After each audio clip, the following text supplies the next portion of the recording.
Hello everyone, dear students. ये electric dipole का lecture number 2 है और इसमें बाकी भाग का मैं डिस्कस करने वाला हूँ। आई होप कि आप डायपोल का फर्स्ट लेक्चर देखे होंगे तो सेकेंड लेक्चर आपको 100% समझ में आएंगे। बच्चों, इसमें हम बात करने वाले हैं सबसे पहले इस क्वेश्चन का जो आपको दिख रहा है स्क्रीन पे। क्वेश्चन क्या है? Electric potential due to dipole at any point. किसी बिंदु पर विद्युत ध्रुव के कारण विद्युत विभव का वैल्यू।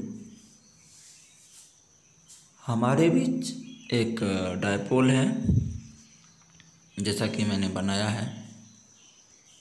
ये एक डायपोल है एंड यहाँ पे माइनस क्यू चार्ज एंड यहाँ पे प्लस क्यू चार्ज। इस डायपोल के ओरिजिन से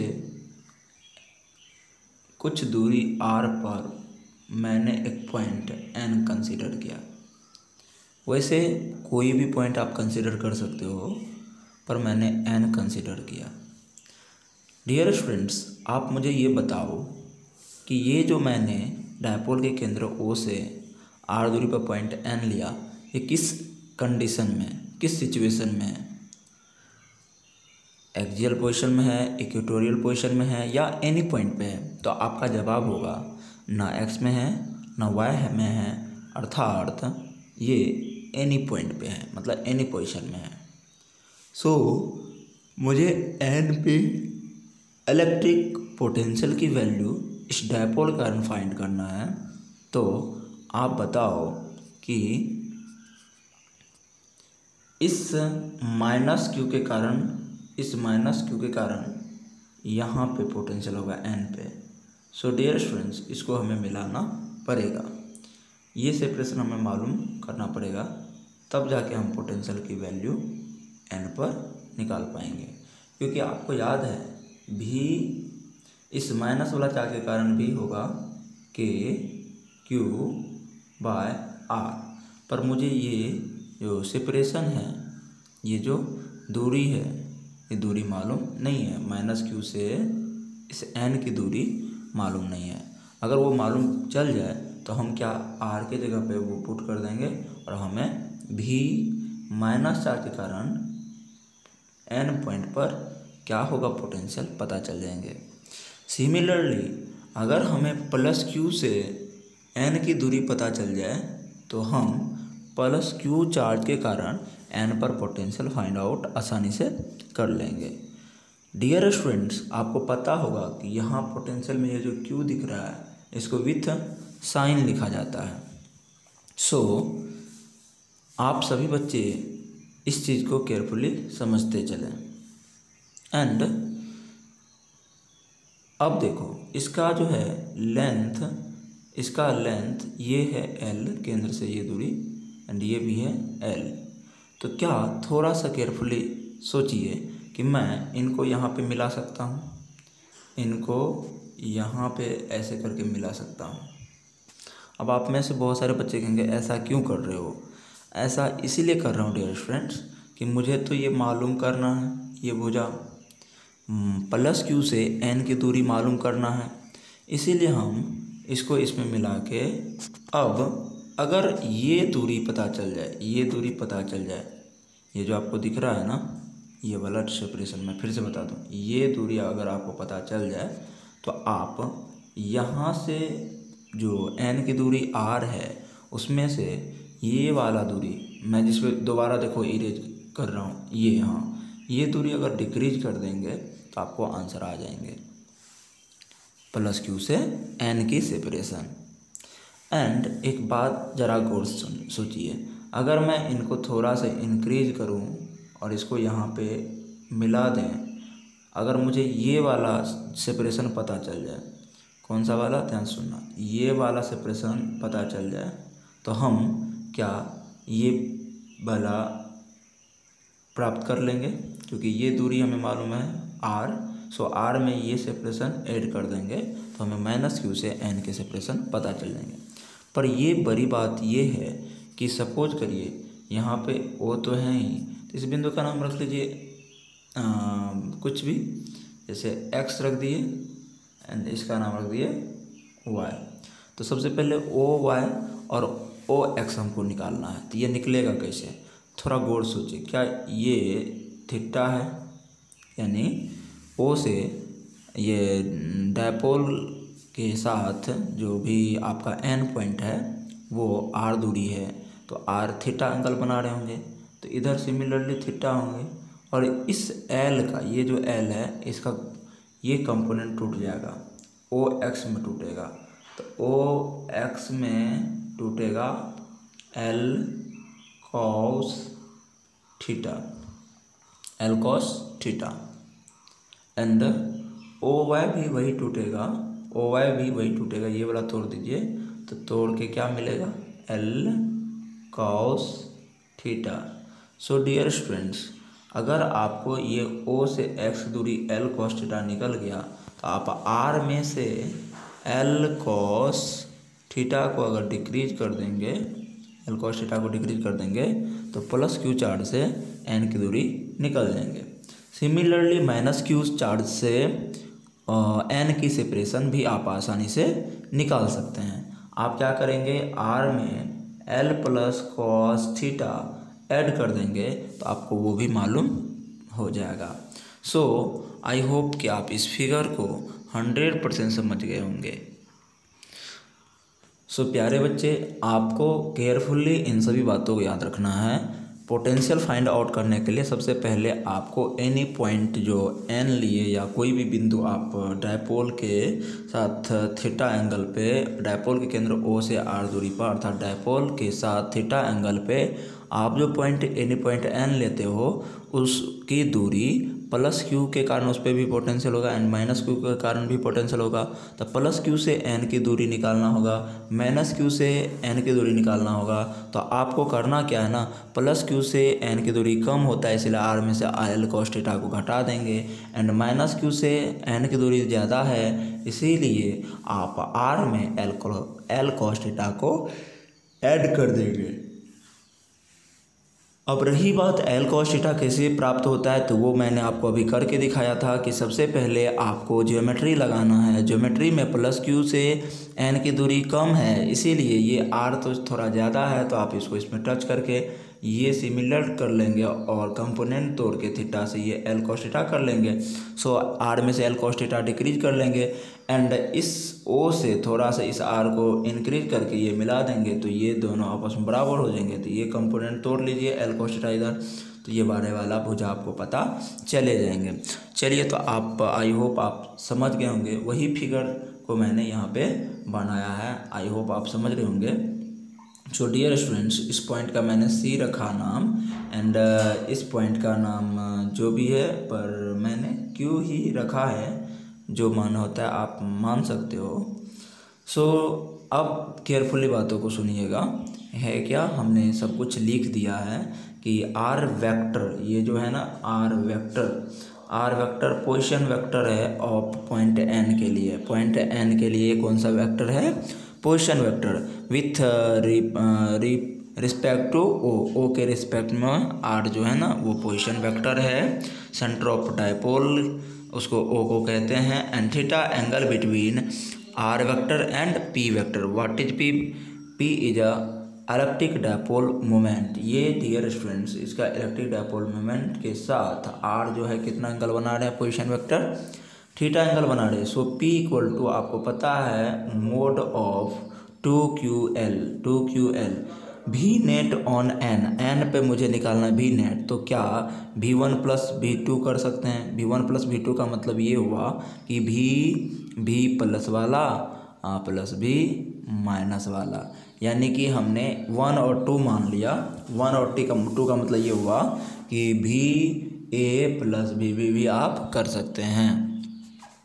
एंड डियर स्टूडेंट्स, ध्यान से सुनिएगा कि क्या VA KQ बाय BN होगा, V2 minus KQ bye BN होगा, यानी ये प्लस वाला चार्ज के कारण है KQ बाय B से B अर्थात प्लस Q से N की दूरी, एंड V2 यानी माइनस वाला के कारण वहाँ पे साइन जो है चार्ज विथ साइन लिखेंगे तो इसलिए हम माइनस आ जाएंगे KQ बाय कहाँ से, ए से एन की सेपरेशन। माइनस क्यू तो बिंदु ए माना है ना, डायपोल तो ए भी माने हैं, तो ए पे माइनस क्यू चार्ज है, तो माइनस क्यू से एन की दूरी आपको पता है। डियर स्टूडेंट्स, पॉइंट बी पे जो प्लस क्यू चार्ज है वहाँ से एन की दूरी कितना निकाला था आपको याद होगा, प्लस वाला कम दूरी पे है, इसीलिए आर में से एल कॉस थीटा घटा दिए थे। एंड ए एन की भी सेपरेशन आपको मालूम है आपको याद होगा कि ए से एन की दूरी R plus L cos theta थोड़ा ज़्यादा था। एंड हमने के क्यू को क्या ले लिया, यहाँ से कॉमन ले लिया। सो कॉमन लेने पर एक बात तो आपको याद है पहले से डियर स्टूडेंट्स कि R square is much great किन से, एल से जो है ना आर बहुत बड़ा है। सो एक समय आएगा कि मैं आर का बहुत ज़्यादा महत्व दे दूंगा एंड एल स्क्वायर को क्या कर दूंगा, निगलेक्ट करूंगा। सो डियर स्टूडेंट्स, आप बातों को केयरफुली सुनिए। अगर आपके पास 1/2 है एंड -1/3 है तो आप एलसीएम का 6 लेते हो एंड 2 कटता है तो बचता कौन है, 3 एंड 3 कटता है तो बचता कौन है, 2। सिमिलरली जो चीज़ मैंने यहाँ किया उसको यहाँ पे आप कर सकते हो। ए है a माइनस बी इंटू ये है a plus B. So a minus B into A plus B बराबर फार्मूला होता है a square minus B square. So dear students, क्यों नहीं आप ले सकते हैं a स्क्वायर यानी R square minus B square यानी एल कॉस थीटा का होल स्क्वायर, तो L square cos square theta हो जाएगा। एंड अगर ये कटेगा तो ये छप जाएगा, छप गया। एंड फिर आप ध्यान सुनो, ये कटेगा तो ये छप जाएगा और माइनस से गुना होगा तो ये माइनस यहाँ प्लस। सो यहाँ दिख रहा होगा आर कट गया तो बचा एल कॉस थीटा अर्थात कुल 2l कॉस थीटा। के क्यू तो कॉमन लिए हुए हैं डियर स्टूडेंट्स एंड हम यहाँ से एल कॉस स्क्वायर थीटा को कैंसिल आउट कर देंगे, निगलेक्ट करेंगे। और क्यों निगलेक्ट करेंगे, क्योंकि आपको पता है आर स्क्वायर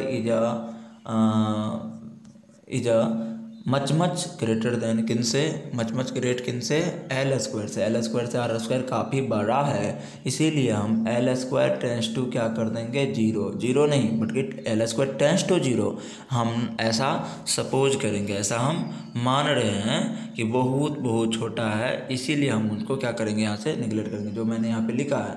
तो सो ये किसके बराबर हो जाएंगे, आर स्क्वायर के। मैंने यहाँ आर स्क्वायर दे दिया। एंड डियर स्टूडेंट्स, आपको एक चीज़ देख रहा होगा यहाँ पे Q2L यानी कि चार्ज मल्टीपल दोनों डायपोल के बीच की सेपरेशन को अपना डायपोल मोमेंट कहते हैं। सो हमने उनके बदले P रख दिया cos थीटा बटा R square, that is potential of any point N। Kp cos theta by r square is potential of due to dipole at any point. So theta is angle between r vector and p vector.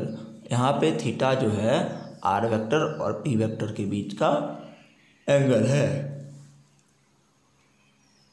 प्यारे बच्चों, case number 1 की बात करूंगा। अगर theta बराबर 0 degree हो जाए, अर्थात ध्यान सुनिएगा, ये अगर आपका डायपोल है, तो कहा जा रहा है कि P और R के बीच थीटा का वैल्यू कितना हो जाए, 0 डिग्री हो जाए। अर्थात पॉइंट कहीं यहाँ पे होगा जो x में होगा और इसको कहेंगे एक्सियल पोजीशन। सो वहाँ पर हम वैल्यू पुट कर देंगे, cos थीटा का वैल्यू 0 और cos थीटा का वैल्यू 0 रखेंगे तो 1 आएगा। सो ये आएगा आपको Kp by R square. So ये किस पोजीशन में आंसर आया, ये आया एक्सियल पोजीशन में। एक्स अक्ष पे पोटेंशियल की वैल्यू होती है Kp by R square. Axial position में पोटेंशियल की value Kp by R square होता है।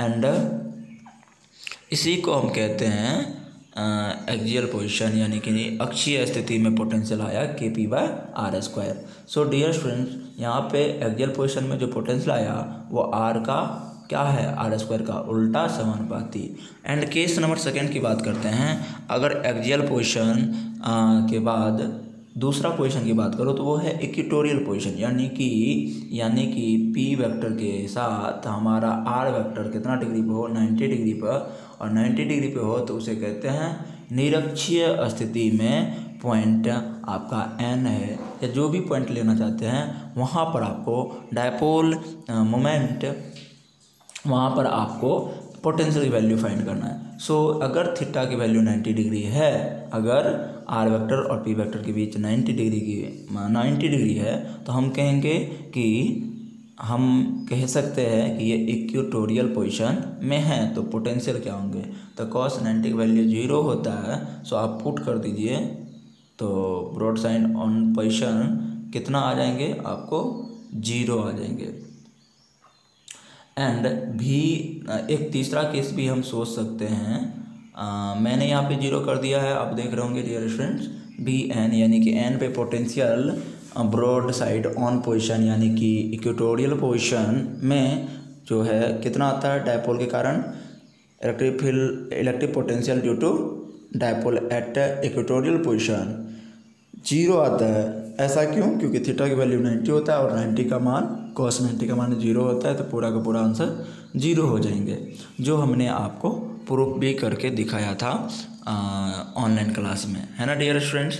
सो आप समझ रहे होंगे, अगर थीटा की वैल्यू 180 हो जाए तो आपका आंसर आएगा नेगेटिव ऑफ KP/r², ये भी कहलाएंगे एक्सियल पोजीशन में। बट थीटा की वैल्यू कितना हो जाए 180, थीटा की वैल्यू हो जाए 180 तो पोटेंशियल की वैल्यू आ जाएंगे -KP/r², जिसे मिनिमम कहा जाएगा। एंड 0 डिग्री पर मैक्सिमम हो जाएंगे, 90 डिग्री पर पोटेंशियल की वैल्यू जो है 0 हो जाएंगे। Electric field due to dipole at any point. अब हमारे बीच एक प्रश्न आ गया कि इलेक्ट्रिक फील्ड ड्यू टू यानी डायपोल के कारण इलेक्ट्रिक फील्ड आपको फाइंड करना है एनी पॉइंट पे। एनी पोजीशन को आप समझते हो, एक बार मैं आपको फिर से दोबारा से बता दूं। हमारे पास ये डायपोल है, यहाँ माइनस चार्ज है, यहाँ प्लस चार्ज है। एंड डियर स्टूडेंट्स, यहाँ से मुझे एनी पॉइंट आर सेपरेशन पे पॉइंट लिया, कोई पॉइंट सपोज करो कि वो पॉइंट मैंने एन ही ऐसे कंसीडर करा। एंड आप बताओ कि ये तो एंगल थीटा बना रहे हैं, ये पी वेक्टर है, तो सबसे पहले आपको ये सोचना है कि इस P का कितने कंपोनेंट तोड़ सकते हैं वेक्टर फॉर्म में। तो आप कहेंगे इस P का 2 कंपोनेंट तोड़ा जा सकता है, एक एंगल जितना बन रहा है ना उनके साथ तोड़ दीजिए तो ये टूटेगा, तो आपको ये टूट जाएंगे P cos थीटा। एंड एक परपेंडिकुलर तोड़ेंगे तो ये टूटेगा P sin theta. So dear students, आपको 11th का कॉन्सेप्ट याद होगा कि sin theta is e y axis and cos theta is e x axis. मेरी बातों को आप केयरफुली समझिएगा। तो हम क्या करेंगे, इस वेक्टर को कट करेंगे यहाँ से और वो लेके आ जाएंगे यहाँ पे। तो ये हुआ x एक्सिस में electric field, and x axis में आपको इलेक्ट्रिक फील्ड याद है कितना, 2kp/r²। अगर आपको ये पता नहीं है तो मैं आपको कह दूं कि आप इसे याद कर लें। मैं अभी थोड़ा देर में प्रूव करके आपको बता दूंगा कि x में electric field intensity 2kp/r², and यहाँ आया आपको x में कौन थीटा, cos थीटा। एंड ये y है तो y वाला ऐसा एजप्शन है कि ये कट करके इधर रखा जाता है हर एक बुक में, या आप इधर भी ले सकते हो। तो ये होगा आपको y में कितना हो जाएगा बताइएगा, KP/r², सॉरी यहाँ Q होगा sine theta. So dear students, आप इन सभी वैल्यू को पुट कर सकते हो एंड इसका आंसर होगा किसके करीब, x के करीब। इसको मान लीजिएगा अल्फ़ा, और आपको पता ही है कि ई नेट बराबर इसके कितने कंपोनेंट तोड़े जा सकते हैं, इनके 2 तोड़ लीजिए, y के भी 2 तोड़ लीजिए, एंड आंसर आपका आ जाएगा, उसमें पुट कर दीजिए, आपका आंसर आसानी से क्या हो जाएंगे, प्राप्त हो जाएंगे। सो अब ध्यान देना है नेक्स्ट टर्म पे। आ जाइए, मैं इनको थोड़ा दूसरे तरीके से कलन मेथड से प्रूव कर रहा हूँ। x component of Ex component of electric field along x axis, Ey component of electric field along y axis. So E net बराबर डियर स्टूडेंट्स होगा Ex² प्लस ई वाई का square. आपको ये चीज़ें पता है कि एक वेक्टर किधर है, एक वेक्टर इधर है एंड एक वेक्टर इधर है। ये है आपका ई वाई या एक्स है और ये है आपका ई एक्स। सो आंसर जो है वो इधर होते हैं एंड ये 90 डिग्री है। सो 90 डिग्री के लिए फार्मूला आप पढ़े होंगे, आपको रिजल्ट याद होगा 11th क्लास से। अंडर रूट होता है A square plus B square plus 2ab cos theta. So theta की वैल्यू यहाँ पे 90 है, 90 रखेंगे तो ये पूरा टर्म खत्म, तो बचा अंडर रूट 90 डिग्री पे रिजल्ट बराबर ए स्क्वायर प्लस बी स्क्वायर। सो आप ए की जगह ई एक्स का स्क्वायर प्लस बी की जगह ई वाई का स्क्वायर लिख सकते हैं। एंड आपको ये भी पता है कि we know that V N बराबर K P cos theta by R square. And आपको तो ये मालूम है कि एन पर जो अभी अभी मैंने फाइंड किया था कि एन पे एनी पॉइंट पे पोटेंशियल की वैल्यू कितना निकाला था, बताइए। एनी पॉइंट पे पोटेंशियल की वैल्यू कितना निकाला था, K P cos theta by R square. तो आप ऐसे भी कलन विधि से इसको सॉल्यूशन कर सकते हैं, क्योंकि आपको ई एक्स मालूम नहीं है, आपको ई वाई मालूम नहीं है, तो ई एक्स ई वाई मालूम करना होगा। तो चलिए ध्यान दीजिए, ई एक्स एक्सिस में सूत्र क्या होता है, minus D V by D X, and E Y बराबर सूत्र क्या होता है, minus D V by D Y. ये तो हमको आपको पहले बताए थे पोटेंशियल ग्रेडियंट में। सो एंड डी आर बराबर होगा R plus D X minus R. So D R बराबर हम डी एक्स भी मान सकते हैं एंड डी वाई हमारा आर को हो जाएगा तो R D theta. So dear students, D X equal to D Y minus D by D X और भी के वैल्यू है K P cos theta by R square. यहाँ से जो भी टर्म्स कांस्टेंट है, जैसे के पी और कॉस थीटा भी कांस्टेंट है, क्योंकि कॉस थीटा वहाँ पे वेरिएबल नहीं है, कॉस थीटा वेरिएबल नहीं है, तो उसको बाहर कर लीजिए। तो आपके पास बचेगा क्या, आप ध्यान से सुनिएगा, आपके पास बच जाएंगे, सिर्फ बचेंगे R to the power minus two.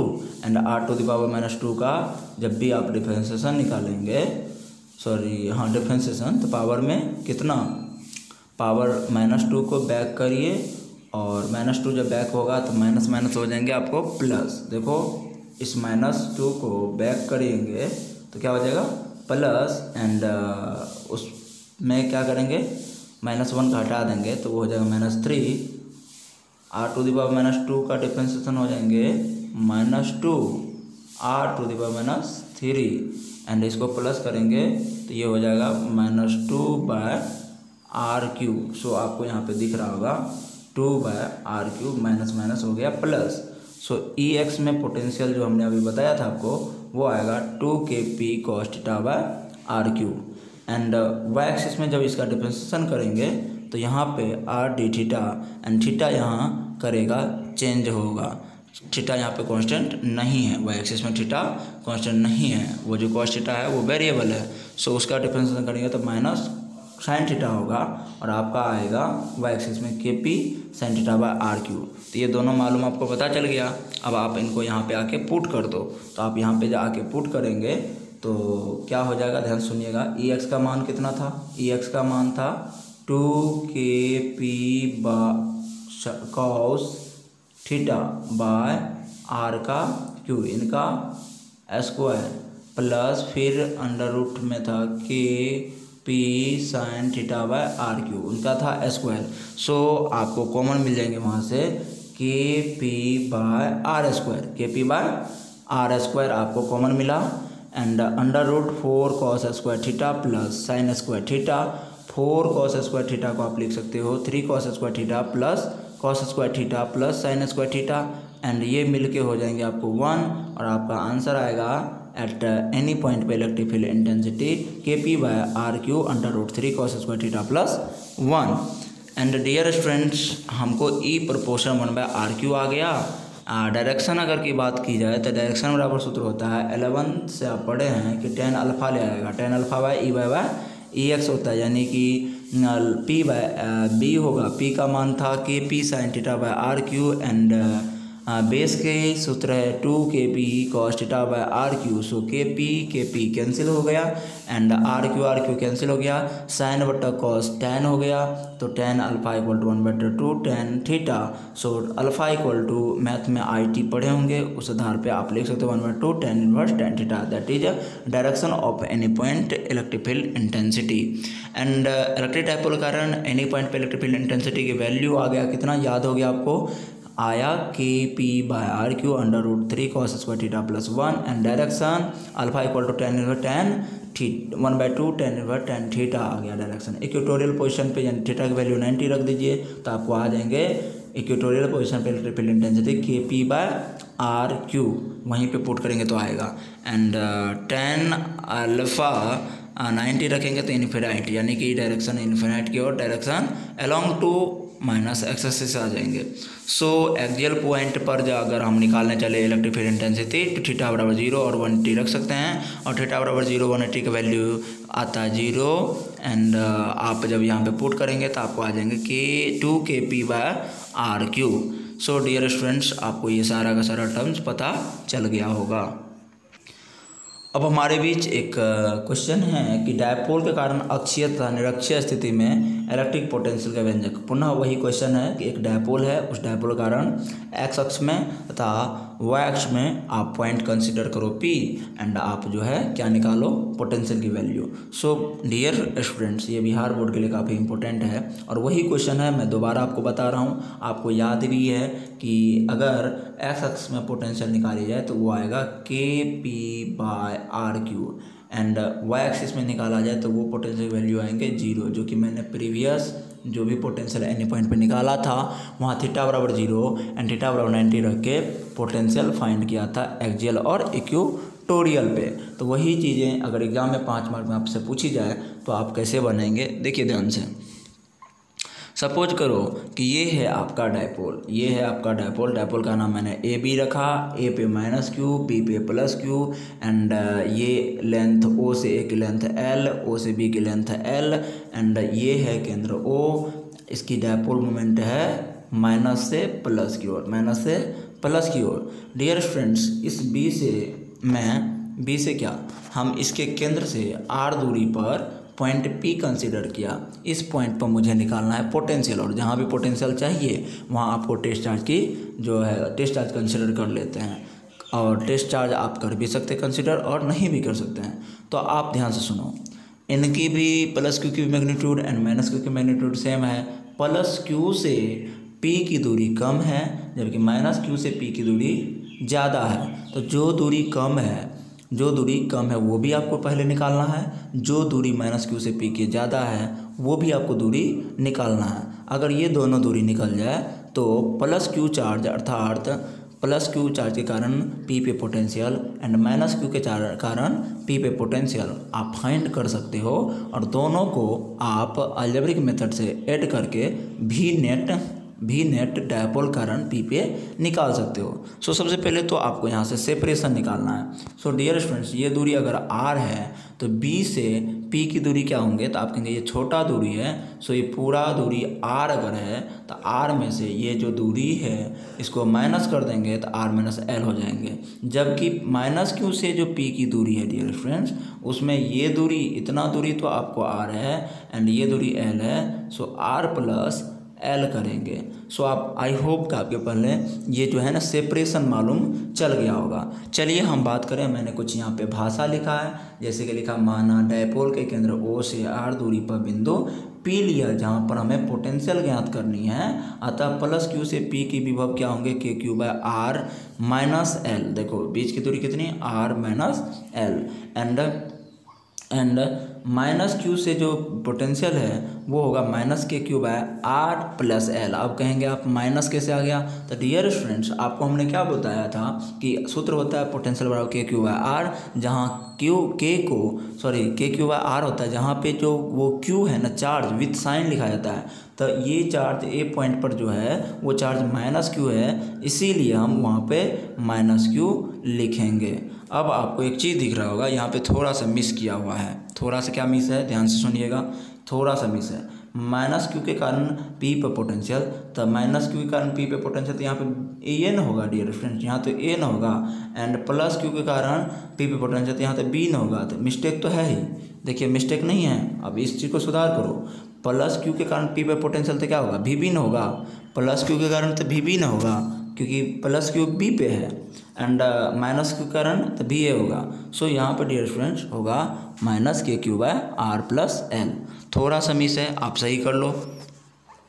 And अब आप ध्यान से सुनना केयरफुली कि नेट पी पर, पॉइंट पी पर नेट पोटेंशियल तो ए बी के कारण होगा, यानी कि डायपोल के दोनों पोल के कारण पोटेंशियल। तो सो आप क्या करेंगे डियर स्टूडेंट्स, आप क्या करेंगे, B A plus B B. And A का मान है माइनस में, यहाँ बी होगा, तो B A minus B B. तो देखो पहले हम यहाँ पे मिस्टेक कर दिए हैं, या कुछ भी हो, मिस्टेक कुछ भी नहीं किया हुआ है। आप केयरफुली बातों को सुनो।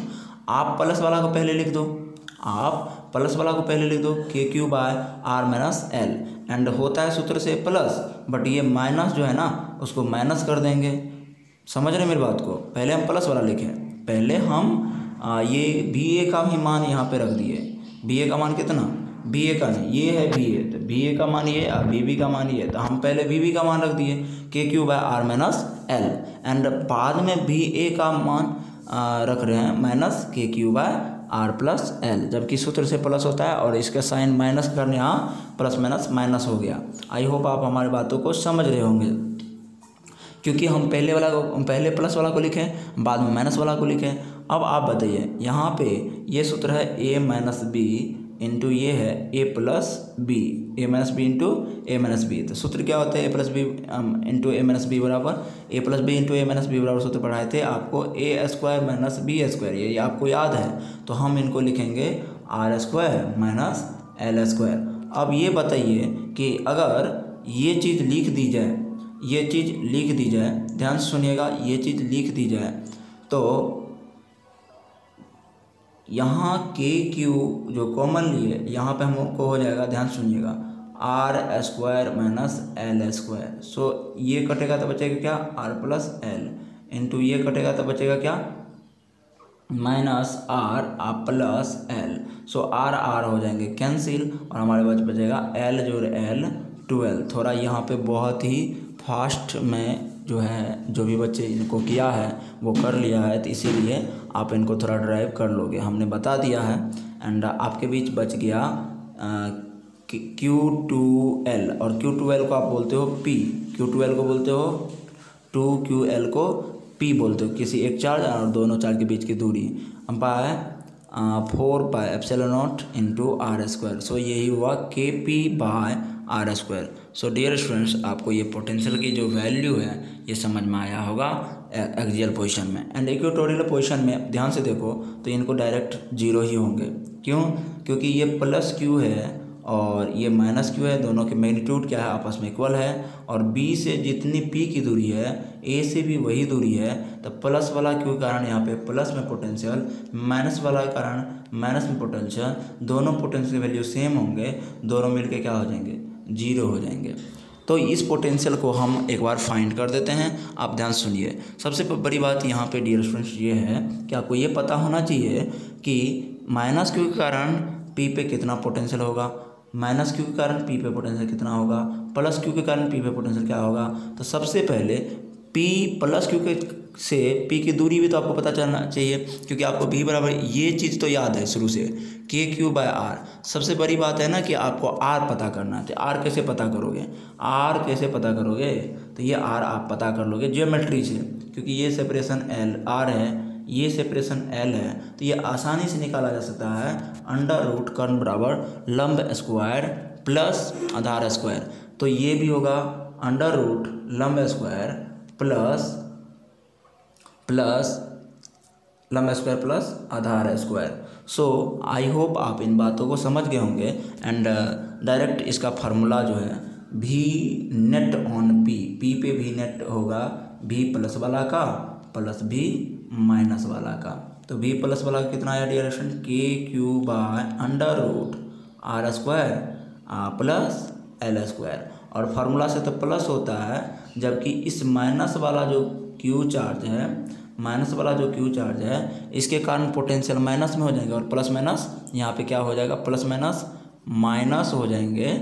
एंड हमारा सूत्र K Q by under root R square plus L square हो जाएंगे और ये दोनों कैंसिल आउट हो जाएगा और हमारा निरक्षीय स्थिति में जो डायपोल कारण पोटेंशियल की वैल्यू है वो आ जाएंगे जीरो, वो आ जाएंगे क्या, जीरो। आई होप बातों को समझ रहे होंगे। फिर यहाँ पे देखो थोड़ा मिस है ना, यहाँ बी का पोटेंशियल निकाला गया है।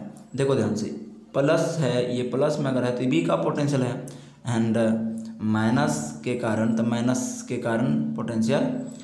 के कारण यहाँ पे ए होगा, पोटेंशियल ये है क्योंकि ए पे माइनस क्यू है और बी पे कौन है, प्लस क्यू।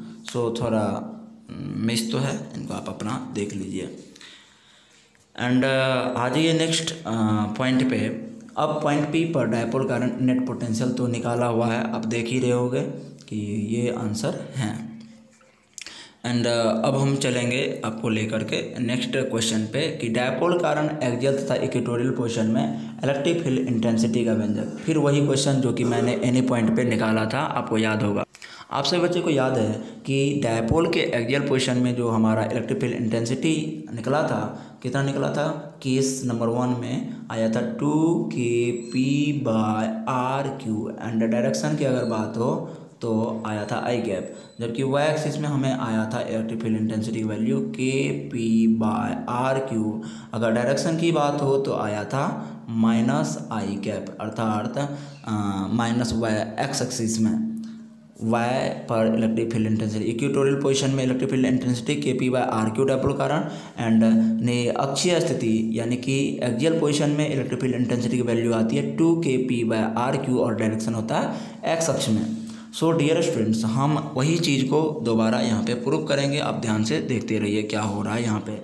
सबसे पहले हम एक डायपोल लिए, इस पॉइंट पे माइनस क्यू, इस पॉइंट पे प्लस क्यू एंड ये ओ से आर दूरी पर पॉइंट पी लिया, पॉइंट पी कंसीडर कर रहे हैं।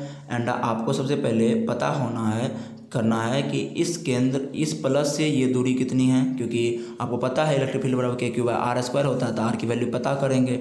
एंड यहाँ से ये दूरी पता करेंगे तो ये होगा r - l, यानी कि प्लस क्यू से p की दूरी r - l हो गया एंड माइनस क्यू से p की दूरी हमारा है r + l। अब बहुत ही सिंपल है, जो बहुत करीब है वो है हमारा प्लस क्यू, और प्लस क्यू के कारण थोड़ा ताकतवर इलेक्ट्रिक फील्ड इंटेंसिटी लगेंगे, ई बी कर सकते हैं या ई प्लस वाला कर सकते हैं। जबकि ये जो दूर में माइनस क्यू है, यो पी पॉइंट पर रखे टेस्ट चार्ज को अपनी ओर अट्रैक्ट करेंगे, तो वो वाला इलेक्ट्रिक फील्ड थोड़ा वीक हो जाएगा रिस्पेक्ट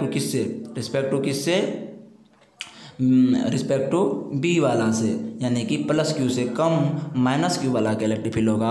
और आपको पता है कि 180 पे नेट इलेक्ट्रिक फील्ड की वैल्यू होता है big electric field minus weak electric field. जो स्ट्रॉन्ग इलेक्ट्रिक फील्ड है वो वी है, वी में से वी को घटा लेंगे और हमारा आंसर आ जाएगा। आई होप आप हमारी बातों को समझ रहे होंगे। तो आप में से बहुत सारे बच्चे हमको ये कहेंगे कि सर इलेक्ट्रिक फील्ड बी के कारण कितना होगा, यानी कि प्लस क्यू के कारण यहाँ पे इलेक्ट्रिक फील्ड क्या होगा। तो सूत्र डियर स्टूडेंट आपको याद है, सूत्र क्या होता है, याद करिए। सूत्र होता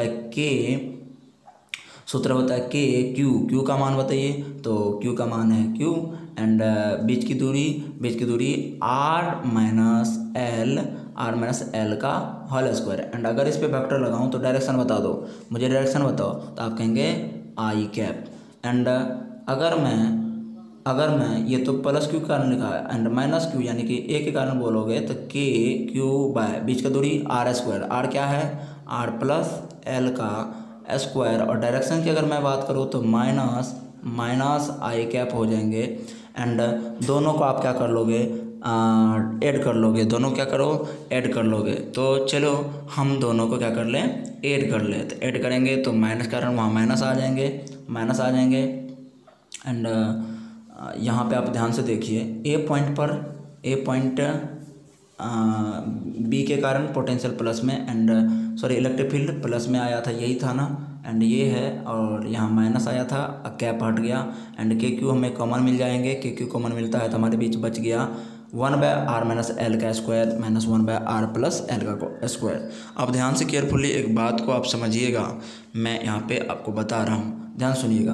क्या है यहाँ पे, ये है a माइनस बी का होल स्क्वायर इंटू a+b का होल स्क्वायर। फिर उसके बाद a माइनस, आप पढ़े हैं a minus B into a+b बराबर सूत्र होता है dear friends a² minus b²। ये तो आपको याद होगा, क्या होता है, a² होता है ना, ये होता है ना a² माइनस b²। और फिर भी इसका स्क्वायर है तो क्यों ना आप इनको घेर के स्क्वायर लिख सकते हैं, ये फार्मूला होता है।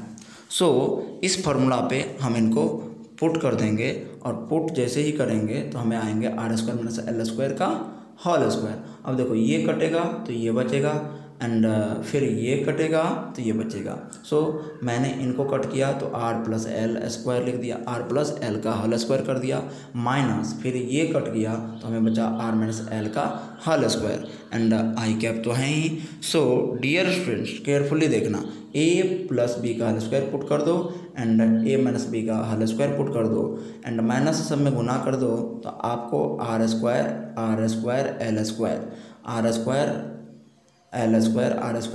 कैंसिल हो जाएंगे तो 2 2 4 r l बच गया bye r⁴ plus r⁴ l⁴ minus 2 r² l²।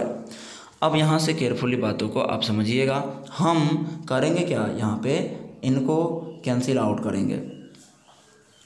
यहाँ पे ध्यान से सुनिएगा, यहाँ पे हमारा था r² माइनस l², तो r² माइनस l² जो था उसमें से हम इनको कैंसिल करेंगे क्योंकि ये बहुत क्या है, बहुत ही छोटा है किसके रिस्पेक्ट में, r² के। तो उनको हमने कैंसिल कर दिया और जब हमने कैंसिल किया तो हमें बचा KQ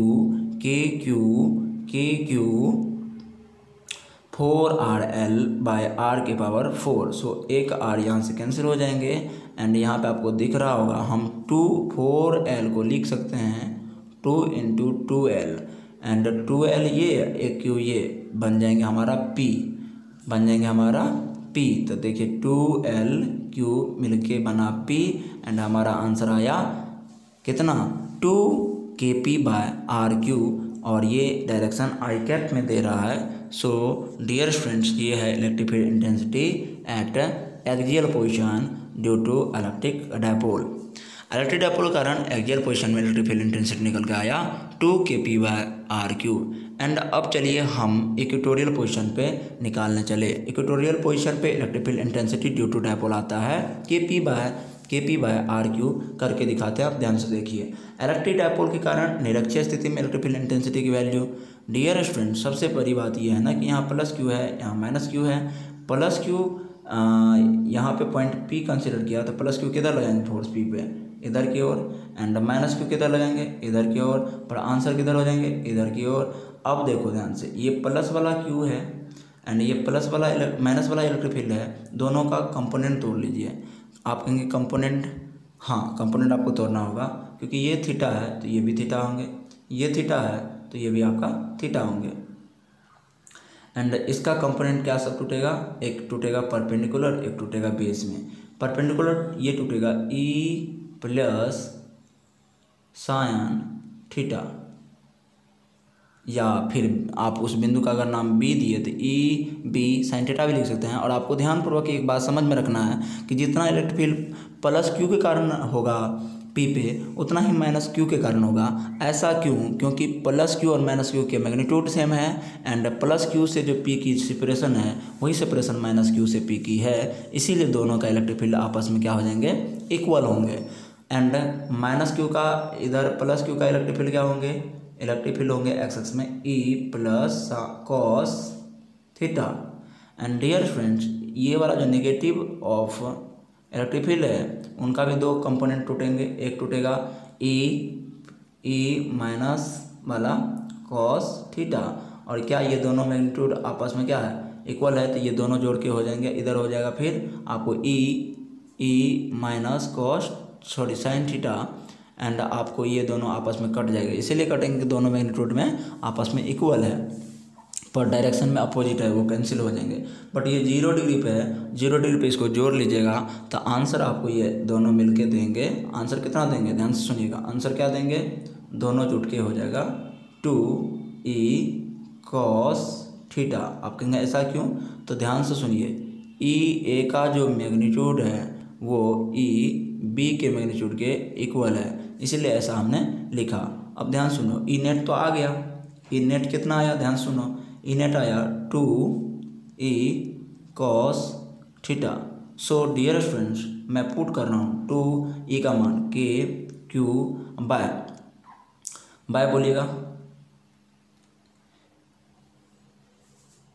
2 इंटू ई का मान कितना, के क्यू बाय आर का बीच की दूरी ये बता दो, तो ये आपको निकला था √r² प्लस l²। तो चलिए यहाँ पे देते हैं √r² प्लस l² और इसका कौन सी होल स्क्वायर, ये कट जाएंगे एंड cos थीटा बराबर होता है बेस है l बाय फिर r² प्लस क्या होता है ना कर्न हाइपोटेन्यूस, तो हाइपोटेन्यूस l बाय लिख दीजिए √r² प्लस l² और रूट को हटा के 1/2 दे दीजिए, फिर वहाँ पे 1/2 ये 1 आपस में क्या हो जाएंगे, ऐड हो जाएंगे, आपस में ऐड हो जाएंगे। सो डियर स्टूडेंट्स, यहाँ पे मैंने लिखा माना ए बी इलेक्ट्रिक डायपोल है जिसका केंद्र O है, लंबाई 2l, dipole moment P, dipole के मध्य बिंदु O से r दूरी पर निरक्ष स्थिति में P बिंदु लिया जहाँ पे इलेक्ट्रिक फील्ड फाइंड करना है और वही चीज़ें सब कुछ यहाँ पे दिखाया गया है। ये कारण EB के कारण जो भी है हमने यहाँ पे सब कुछ आपको दिखाया है एंड वो सारा का सारा वैल्यू यहाँ पे पुट कर दिए एंड ध्यान से आप देख सकते हो ये हाफ है एंड ये पावर में ना कुछ तो एक है, 1 जोड़ 1/2 तो हो जाएंगे आपको कितना 1/3 एंड सॉरी कितना हो जाएगा जोड़िएगा तो 3/2 हो जाएंगे, 1 जोड़ 1/2 कितना होंगे 3/2, तो वो 3/2 लिख दिया एंड आपको यहाँ से दिख रहा होगा 2ql को लिखेंगे p एंड यहाँ से l² को हम नेगलेक्ट करेंगे क्योंकि r² मच ग्रेट तो बहुत बड़ा है l² के रिस्पेक्ट में। सो l² को टेंस टू 0 करेंगे एंड हमारा फाइनल वैल्यू जो है वो आके जाएगा यहाँ पे kp/r³ एंड डायरेक्शन किधर होगा नेट का -i कैप। सो यहाँ पे -i कैप डायरेक्शन भी दिखा दिया। नोट पॉइंट कह रहे हैं कि निरक्षीय स्थिति में प्राप्त व्यंजक एक्सियल का आधा है, ये तो बात सही है। निरक्षीय स्थिति में जो हमारा आंसर आ रहा है वो आ रहा है kp/r³, दैट इज kp/r³ आ रहा है, तो ये तो हमें ये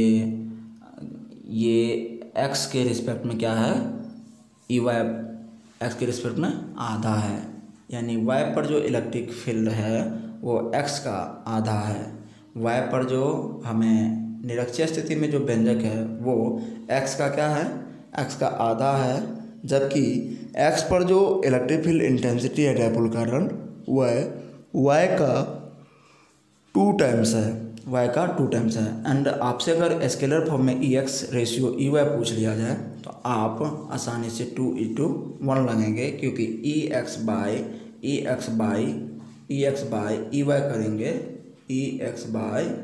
ey करेंगे तो इसका सूत्र होता है 2kp/r³ एंड इसका सूत्र होता है kp/r³।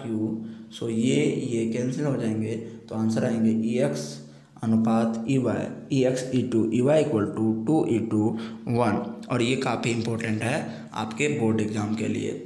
Dear student, electric dipole कारण एनी पॉइंट पर इलेक्ट्रिक फील्ड इंटेंसिटी, पुनः वही प्रश्न है जो हमने अभी बताया था, ये है वही विधि जो हमने आपको तभी बता रहा था कि आप कंपोनेंट तोड़ दो एंड उसको पुट कर दो, आपका आंसर आ जाएंगे और वही किया हुआ है, आप यहाँ देख सकते हो और फाइनली आंसर वही सब कुछ आया है। सो आप कर लेंगे and electric dipole in uniform electric field, अगर electric dipole uniform electric field में है तो डियर स्टूडेंट्स क्या होता है, ध्यान से सुनिएगा। अगर आपको electric dipole uniform electric field में है तो उस पर नेट फोर्स 0 होगा। एक बार हम कैलकुलेशन करके दिखा देते हैं। सपोज करिए कि ये यूनिफॉर्म इलेक्ट्रिक फील्ड है, इसमें एक डायपोल को रखा, यहाँ -q एंड यहाँ +q। सो डियर स्टूडेंट्स, आपको याद होगा कि +q पर इलेक्ट्रिक फील्ड के दिशा में फोर्स लगती है जबकि -q पर इलेक्ट्रिक फील्ड के अपोजिट डायरेक्शन में फोर्स लगती है। अब आप ये बताओ कि ये प्लस क्यू, ये माइनस क्यू, ये प्लस क्यू मैग्नीट्यूड में इक्वल है एंड दोनों के बीच की जो भी सेपरेशन है ना वो एक ही है। तो एक फोर्स इधर लग रहा है, एक फोर्स इधर लग रहा है, एक दूसरे का अपोजिट है, तो ये क्या करेंगे, एक दूसरे को कैंसिल आउट और नेट फोर्स की वैल्यू क्या आ जाएंगे, 0। अगर फिर भी आपका कन्फ्यूजन है तो आप ये बताओ ये वैल्यू कितना हो जाएंगे। ये वाला होगा फोर्स क्यू ई होगा कौन कैप, आई कैप, एंड ये वाला होगा क्यू ई कौन सा cap, minus I cap. And आपको पता है F net on F net अगर चाहिए सर तो दोनों फोर्स को आपस में जोड़ लो, तो प्लस वाला पहले लिख लो Q E I cap, and इस माइनस से अगर गुना करेंगे तो यहाँ माइनस आ जाएंगे, ये माइनस हटा देंगे तो यहाँ आ जाएगा plus minus minus Q E I cap, and ये दोनों आपस में कैंसिल हो जाएंगे तो आंसर आएंगे 0। इस प्रकार से सिद्ध हो गया कि जब भी आप इलेक्ट्रिक डायपोल को यूनिफॉर्म इलेक्ट्रिक फील्ड में रखेंगे तो नेट फोर्स उस पर 0 होगा, उस पर दो फोर्स लग रहे होंगे एक दूसरे के अपोजिट। और डियर स्टूडेंट्स यहाँ से एक कॉन्सेप्ट और आता है टॉर्क का। टॉर्क किसे कहते हैं, 11th में पढ़ाया गया था कि टॉर्क की परिभाषा होती है कि डायपोल अगर यूनिफॉर्म इलेक्ट्रिक फील्ड में रखा है तो उस पर दो फोर्स लगते हैं, जिसमें से किसी एक फोर्स का मैग्नीट्यूड लेना है। किसी टॉर्क की परिभाषा था कि आपको जहाँ पे दो फोर्स लग रहा है उसमें से किसी एक फोर्स का क्या लेना है, मैग्नीट्यूड लेना है, एंड मल्टीपल कर देना है दोनों फोर्स के बीच का परपेंडिकुलर डिस्टेंस को, दोनों फोर्स के बीच का परपेंडिकुलर डिस्टेंस। अब आप हमसे पूछेंगे परपेंडिकुलर डिस्टेंस का मतलब होता है क्या। परपेंडिकुलर डिस्टेंस का मतलब होता है साइन थीटा, जबकि हॉरिजॉन्टल डिस्टेंस का मतलब होता है cos theta. So dear students, आप इन सब बातों को केयरफुली सुनते चले, समझते चले, क्योंकि ये बोर्ड एग्जाम के लिए काफ़ी इंपॉर्टेंट हुआ करता है। अब यहाँ पे देखो ध्यान से, मैंने डायपोल को थोड़ा तिरछा रखा, अर्थात P vector and electric field के बीच एंगल बन रहे हैं थीटा। सो फिर भी यहाँ पे लगेंगे क्यू ई फोर्स आई कैप में, एंड इधर लगेंगे क्यू ई फोर्स माइनस आई कैप में, वो तो ऑब्वियसली लगेंगे। सो डियर स्टूडेंट्स, यहाँ पर dipole force on dipole will B 0 in uniform electric field for all orientation. किसी भी ओरिएंटेशन में अगर आप डायपोल को यूनिफॉर्म इलेक्ट्रिक फील्ड में रखोगे किसी भी ओरिएंटेशन पे, तो किसी भी स्थिति में अगर आप रखते हो तो आपको ओरिएंटेशन मतलब स्थिति, किसी भी केस में आप रखोगे ना यूनिफॉर्म इलेक्ट्रिक फील्ड में इलेक्ट्रिक डायपोल को, तो उस पर जो नेट फोर्स है वो कितना आएंगे, 0 आएंगे, क्योंकि दो फोर्स एक दूसरे के विपरीत वर्क कर रहे होते हैं, इसलिए 0 आ जाएंगे। सो यहाँ से कहानी शुरू होगा टॉर्क का, और टॉर्क की परिभाषा आपको दिख रहा होगा, the multiple of one force, magnitude of one force and separation and perpendicular distance between them. कहा जा रहा है टॉर्क की परिभाषा, ध्यान सुनना, कहा जा रहा है टॉर्क का डेफिनेशन कि एक फोर्स, दोनों फोर्स में से किसी एक फोर्स का मैग्नीट्यूड अब मल्टीपल कर दो परपेंडिकुलर सेपरेशन बिटवीन दैम, अर्थात सेपरेशन परपेंडिकुलर दोनों के बीच का होना चाहिए। तो ध्यान सुनना, ये दूरी जो डियर स्टूडेंट्स यही है परपेंडिकुलर डिस्टेंस, एंड ये दूरी है आपको हॉरिजॉन्टल डिस्टेंस। सो आपको ये है 12 लेंथ, तो इसका मान लो थीटा एंगल, इनका दो कंपोनेंट तोड़ दो, एक तोड़ दो इधर, ये टूटेगा L2L cos थीटा, एंड एक टूटेगा यहाँ पे 2L sin theta. So dear students, force कोई एक ले लो, क्यू ई ले लो, अब मल्टीपल करो perpendicular distance 2L sin theta, and आपको दिख रहा होगा यहाँ से आप देख रहे होंगे कि आपको हो गया कितना 2QL को आप बोलते हो PE sin थीटा। इस प्रकार से आपको टॉर्क की वैल्यू स्केलर फॉर्म में आ गया PE sin theta, and sine अगर आप 0 रखते हैं तो टॉर्क की वैल्यू 0 आ जाएंगे, साइन 180 रखते हैं तो टॉर्क की वैल्यू 0 आ जाएंगे, साइन 360 रखेंगे तो टॉर्क की वैल्यू 0 आ जाएंगे, क्योंकि साइन 0, 180, 360 की वैल्यू 0 होता है। दैट्स वाई आपको ये चीज़ क्लियरली समझ में आ गया कि इन सभी केस में, चाहे आप डायपोल को इलेक्ट्रिक फील्ड में 0 डिग्री पे रखो इलेक्ट्रिक फील्ड के साथ, या आप 180 पे रखो या 360 पे रखो, आपको डायपोल के कारण टॉर्क वहाँ पे 0 आ जाएंगे। एंड एक बड़ी बात आपको ध्यान रखना है कि 90 डिग्री पे टॉर्क मैक्सिमम आएंगे, क्योंकि 90 sin 90 की वैल्यू 1 होता है और टॉर्क होगा पी जब मैक्सिमम आंसर आ जाएंगे। सो डियर स्टूडेंट्स, मैंने यहाँ पे दो विधियों से टॉर्क को डिफाइन किया है। एक तो r vector equal to torque equal to r vector cross F vector, यानी एफ वेक्टर है दोनों फोर्स में से किसी एक फोर्स का मैग्नीट्यूड, एंड आर वेक्टर है, ये वेक्टर फॉर्म में मैंने दिखाया कि पोजीशन वेक्टर का क्रॉस प्रोडक्ट फोर्स के साथ कर दो तो आपको मिल जाएंगे टॉर्क। ये 11th में आपको पढ़ाया गया था, एंड 11th की कंडीशन से मैंने ये सारा का सारा किया है। जिन बच्चों को 11th थोड़ा वीक है तो वो हमने जो ये अभी बताया ये विधि आप याद रखोगे। 11th अगर आप नहीं जानते तो, अगर 11th जानते हैं तो मैंने यहाँ भी जो भी कुछ बताया वो सारा का सारा समझ में आएंगे। टॉर्क वेक्टर क्वांटिटी है एंड टॉर्क बराबर अभी सूत्र आया था, आपको याद होगा PE sine theta. So dear students, P का जो भी डायमेंशन है हमने पढ़ा, यूनिट पढ़ा था coulomb into metre, and electric field का क्या पढ़ाया था आपको याद होगा newton by coulomb. So coulomb cancel और योर आंसर यूनिट हो गया newton into metre. So newton into metre हो गया। एंड डायमेंशन की अगर बात करें तो न्यूटन का डायमेंशन अर्थात फोर्स की डायमेंशन होता है MLT-2 एंड फॉर्मूला को मल्टीपल कर दीजिए मीटर L से, तो आपका आंसर ये 1 2 हो जाएंगे। आपका आंसर आएगा डायमेंशन टॉर्क का ML2T-2। एंड अब हम नेक्स्ट पॉइंट की बात करेंगे।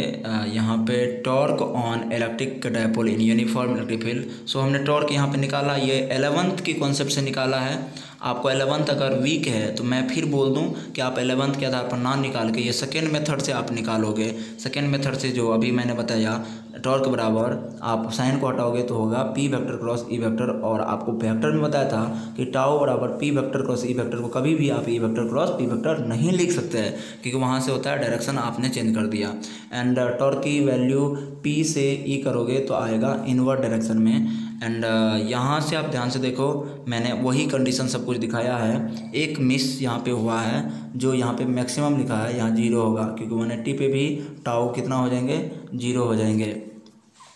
सारा का सारा यहाँ कंडीशन को हमने समझाया है। सो डियर स्टूडेंट्स, नेक्स्ट वाला जो वीडियो लेक्चर होंगे ना, उसमें हम बात करेंगे आपको किससे, equilibrium of dipole in uniform electric field. लेकिन मैं थोड़ा सा यहाँ पे डिस्कस कर दूंगा, आपको ध्यान सुनना। इक्विलिब्रियम मतलब होता है साम्य अवस्था। Equilibrium of dipole in uniform electric field, अगर यूनिफॉर्म इलेक्ट्रिक फील्ड में आप डायपोल को रखोगे तो डायपोल इक्विलिब्रियम स्टेट में आने की संभावना है। इक्विलिब्रियम स्टेट का मतलब हुआ कि उस पर नेट फोर्स की वैल्यू जो है 0 होंगे। और आपने देखा था कि अगर जब भी मैं डायपोल को यूनिफॉर्म इलेक्ट्रिक फील्ड में रखा था तो उस पर नेट फोर्स कितना आया था डियर स्टूडेंट, 0 आया था, क्योंकि उस पर दो फोर्स काम कर रहे थे, एक दूसरे के अपोजिट काम कर रहे थे, जिस कारण से वो एक दूसरे को कैंसिल आउट कर रहे थे। अर्थात यूनिफॉर्म इलेक्ट्रिक फील्ड में हमें डायपोल को जब भी रखा तो हमने देखा कि उस पर नेट फोर्स की वैल्यू 0 आ रहा था, और हमने कह दिया कि इक्विलिब्रियम है। पर क्या 100% वो इक्विलिब्रियम है? इस चीज़ को समझने के लिए यहाँ आइए, आपको पहले यूनिट नंबर 1 में इक्विलिब्रियम पढ़ाया था।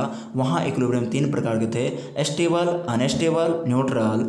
हमारी अर्थ न्यूट्रल इक्विलिब्रियम है, क्योंकि हम अर्थ को डिस्टर्ब नहीं कर सकते। जबकि स्टेबल का बात बताया था कि जब किसी पार्टिकल्स को डिस्टर्ब की जाए, पार्टिकल डिस्टर्ब भी हो जाए, पुनः थोड़ा देर के बाद अपनी स्थिति को बना ले तो वो स्टेबल हो जाता है। जबकि अनस्टेबल का बताया था जब किसी पार्टिकल्स को आप डिस्टर्ब करते हो और वो डिस्टर्ब सदा के लिए हो जाता है तो वो अनस्टेबल इक्विलिब्रियम में होता है।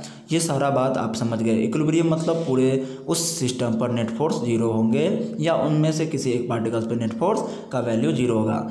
इन इलेक्ट्रिक डायपोल में डियर स्टूडेंट्स इक्विलिब्रियम 2 प्रकार के होते हैं, एक ट्रांसलेशनल एंड दूसरा रोटेशनल। ट्रांसलेशनल क्या होता है? ट्रांसलेशनल इक्विलिब्रियम में एफ नेट 0 होगा, एंड रोटेशनल इक्विलिब्रियम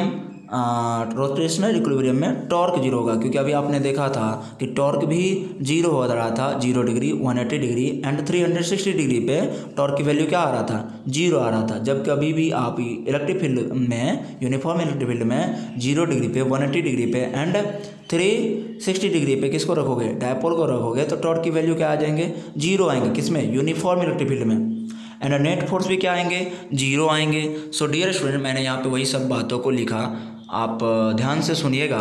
क्या लिखा कि यदि F net and torque net, यानी कि नेट फोर्स और नेट टॉर्क दोनों शून्य हो and any body so body is equilibrium. अगर किसी डायपोल पर एफ नेट भी सुना हो, टॉर्क भी सुना हो, तो आप उस डायपोल को इक्विलिब्रियम में कह सकते हैं।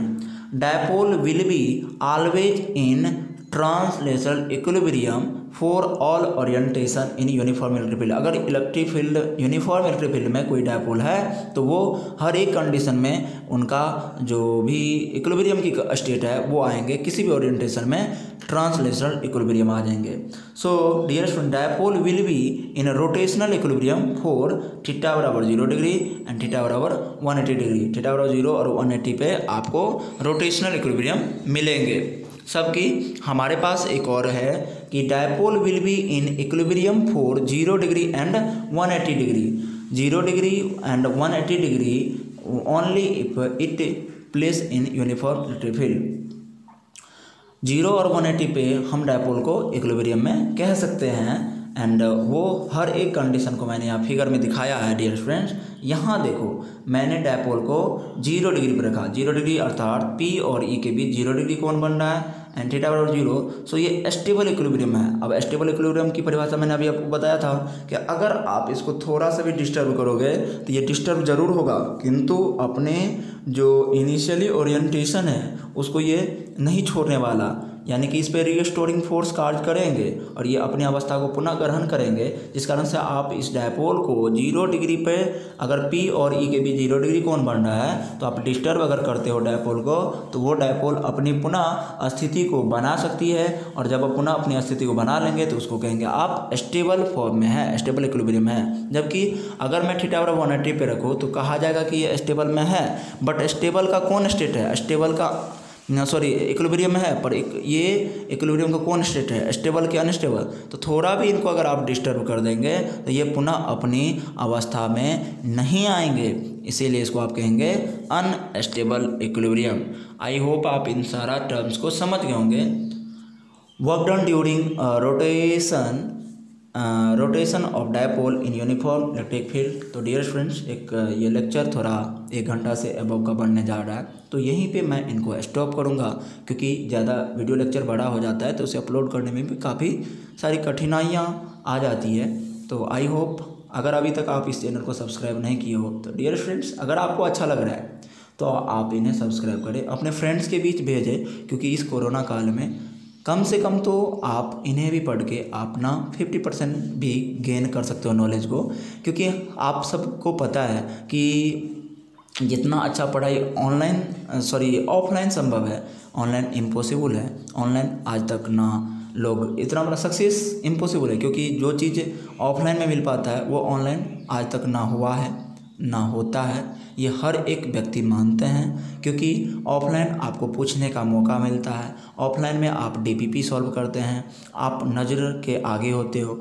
अभी तो आप कहाँ और हम कहाँ हैं, हम दोनों के बीच कोई सामंजस्य नहीं है, कौन बच्चे पढ़ रहे हैं कौन नहीं पढ़ रहे हैं। लेकिन हाँ, ईमानदारी से जो भी मैं वीडियो लेक्चर अपलोड कर रहा हूँ, आप ईमानदारी से सिंसियरली उन सभी लेक्चर को पूरा देखें एंड अपने नोटबुक पर नोट राइट डाउन करते जाएँ, ठीक है, क्योंकि ये महामारी थोड़ा ज़्यादा समय तक रहेंगे, ये भी आपको केयर करके रखना है, और अपने घर से भी निकलना नहीं है, क्योंकि माहौल बहुत पहले के रिस्पेक्ट में, पिछले साल के रिस्पेक्ट में बहुत ज़्यादा ख़राब चल रहा है, स्थितियाँ बहुत गंभीर है। अगर आपको कुछ हो जाता है तो बहुत ज़्यादा दुखद घटना है, ठीक है। इसीलिए आप घर में रहेंगे, सुरक्षित रहेंगे और पढ़ाई मन से करते रहें। It's okay, bye.